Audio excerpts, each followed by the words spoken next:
ایک ایسا ملک جس کی پارلیمنٹ کی بلڈنگ کو یہ اعزاز حاصل ہے کہ وہ اس دنیا کی سب سے بھاری بلڈنگ ہے۔ اس ملک میں بنایا گیا ایک خوبصورت ترین انڈر گراؤنڈ نیشنل پارک۔ اسی ملک سے ہی شاخیں جڑی ہیں اس دنیا کے خوفناک کریکٹر ڈریکولا کی۔ یہ ہے کنٹری رومانیہ، اور آج اس کے چند سب سے اہم فیکٹس پہ بات کریں گے۔ نمبر 1، بوکارسٹ پارلیمنٹ، جو کہ رومانیہ کی کیپٹل بوکارسٹ میں موجود ہے اور اس کنٹری کی پارلیمنٹ ہے۔ اس بلڈنگ کو یہ اعزاز حاصل ہے کہ اس دنیا کی سب سے ہیوی بلڈنگ بوکارسٹ پارلیمنٹ ہے، اور اس معاملے میں اس کو Guinness book of world record میں بھی شامل کیا گیا ہے۔ بوکارسٹ پارلیمنٹ جو کہ ایک بہت ہی بڑی بلڈنگ ہے، اس کا مکمل وزن 4.1 بلین کلو گرام ہے، جس سے پتہ چلتا ہے کہ یہ بلڈنگ کتنی واسٹ ہے۔ دوسری اہم بات یہ ہے کہ اتنی بھاری اور بڑی بلڈنگ کو صرف اور صرف 28 سالوں کے اندر بنایا گیا۔ اس کے علاوہ اس کے اندر کچھ ایسے بنکر بھی بنائے گئے ہیں جو کہ نیوکلیر حملوں سے پولیٹیشنز کو اور بڑی بڑی ہستیوں کو بچا سکتے ہیں۔ نمبر 2، یہاں موجود ہے اس دنیا کا سب سے خوفناک کریکٹر ڈریکولا کا گھر، جس کو برین کیسل کہتے ہیں۔ ڈریکولا کے بارے میں آپ سب ضرور جانتے ہوں گے۔ ایک ایسا کریکٹر ہے جو کہ بیسیکلی ایک چمگادڑ ہوتا ہے، چمگادڑ سے وہ انسان بن جاتا ہے اور یہ انسانوں کا خون پیتا ہے۔ برین کیسل ایک قلعہ ہے جو کہ بیسیکلی ایک خوفناک پہاڑی کے اوپر موجود ہے۔ اس کی اونچائی زمین سے تقریباً 200 فٹ ہے اور یہ قلعہ بہت ہی زیادہ ڈراؤنا ہے۔ بیسیکلی 1897 میں جب ڈریکولا ناول چھاپا گیا تو کچھ سالوں بعد یہ بات مشہور ہو گئی کہ برین کیسل وہی قلعہ جس میں ڈریکولا رہا کرتا ہے، اور اب اسے ایک میوزیم بنا دیا گیا ہے۔ اور جب دیکھا گیا اس قلعے کے اندر غور سے، تو اس کے اندر وقت کے ساتھ ساتھ ایسے ایسے راستے نکلتے گئے جس کے بارے میں پہلے کوئی نہیں جانتا تھا۔ نمبر 3، آپ نے ضرور تھیم پارکس کے بارے میں سنا ہوگا یا ان کو دیکھا ہوگا، لیکن رومانیہ میں ایک عجوبہ موجود ہے کیونکہ یہاں مکمل تھیم پارک زمین کے اندر بنایا گیا ہے، جس کو انڈر گراؤنڈ تھیم پارک کہتے ہیں۔ سوچیں کس طرح سے سامان کو زمین کے اندر لے جایا گیا ہوگا، جو کہ تقریباً 120 میٹر گہرا ہے۔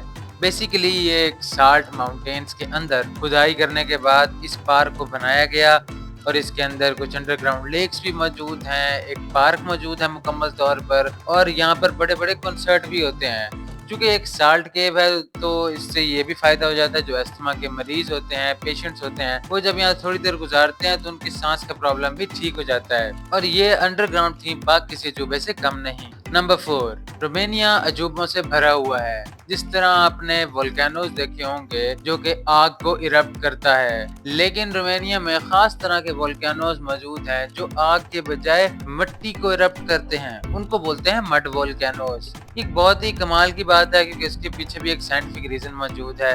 دراصل جو زمین کے نیچے گیس ہوتی ہے وہ اوپر ابھرنا چاہتی ہے، ایرپٹ ہونا چاہتی ہے، لیکن راستے سے ہی زمین کے اندر موجود کلے کو اور پانی کو وہ ایک ساتھ لے کے اوپر آتی ہے، اور بالکل ایسے لگتا ہے جیسے وہ والکینو آگ کے بجائے مٹی کو ایرپٹ کر رہا ہو، یعنی اس کے اندر سے آگ کی طرح مٹی نکل رہی ہے، جو کہ بہت ہی بڑا عجوبہ ہے۔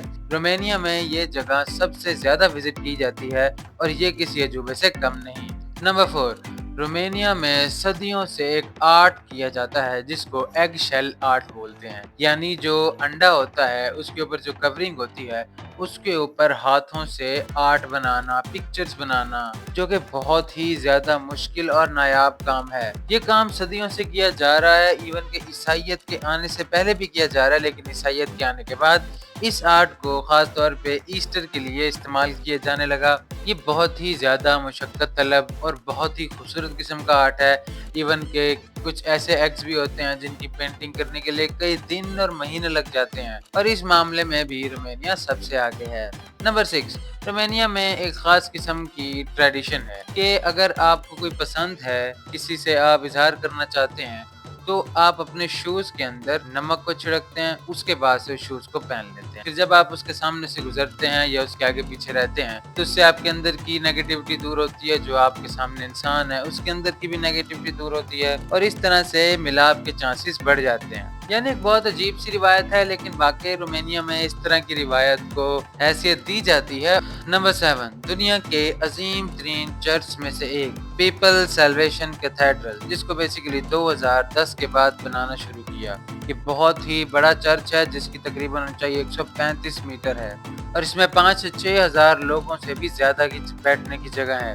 لیکن یہ چرچ بہت زیادہ کنٹروورشل رہا کیونکہ جب اس کو بنایا جا رہا تھا تو رومینیا میں حالت بالکل ٹھیک نہیں تھی، ان کے پاس پیسے نہیں تھے، اس کے باوجود بھی یہ چرچ کو بنا رہے تھے۔ اگر اس کو دیکھیں تو یہ کسی عجوبے سے کم نہیں ہے۔ یہاں پہ موجود ہیں 6 بیلز جو کہ صرف اس چرچ کے لیے منگوائی گئی ہیں، اور یہ اس دنیا کی سب سے بڑی بیلز ہیں، اور ان بیلز کی وجہ سے اور اس چرچ کی عمارت کی وجہ سے اس ملک کو، اس علاقے کو بہت ہی زیادہ اہمیت دی جاتی ہے۔ نمبر 8، رومینیا میں ایک بہت ہی عجیب سا ٹریڈیشن منایا جاتا ہے کہ جب کوئی میرج سیرمنی ہو جاتی ہے تو سیرمنی کے بعد وہاں پہ موجود جتنی بھی پلیٹس ہوتی ہیں ان کو توڑ دیتے ہیں۔ ایسا وہ کیوں کرتے ہیں؟ ان کا یہ کہنا ہے کہ اب ایک نئی زندگی کی شروعات ہو رہی ہے تو پرانی چیزیں توڑ رہی ہیں اور اس کے بعد نئی چیزیں آئیں گی، تو اس طرح سے ایک نیو لائف کا سٹارٹ ہوتا ہے، اور اس کی نشانی کے طور پہ وہ جتنے بھی پلیٹس ہوتی ہیں سیرمنی کے اندر اس کو توڑ دیتے ہیں۔ یہ ٹریڈیشن بالکل ہی ایک عجیب قسم کا ٹریڈیشن ہے، لیکن پھر بھی رومینیا کے کافی ایسے علاقے ہیں جہاں پہ اس ٹریڈیشن کو منایا جاتا ہے۔ تو دوستوں، یہ تھے دنیا کے بہت انٹرسٹنگ کنٹری رومینیا کے چند بہت ہی شاکنگ اور ریئر فیکٹس۔ نیکسٹ ویڈیو میں مزید کنٹریز کے فیکٹس کے بارے میں بتاؤں گا، تب تک کے لیے اللہ حافظ۔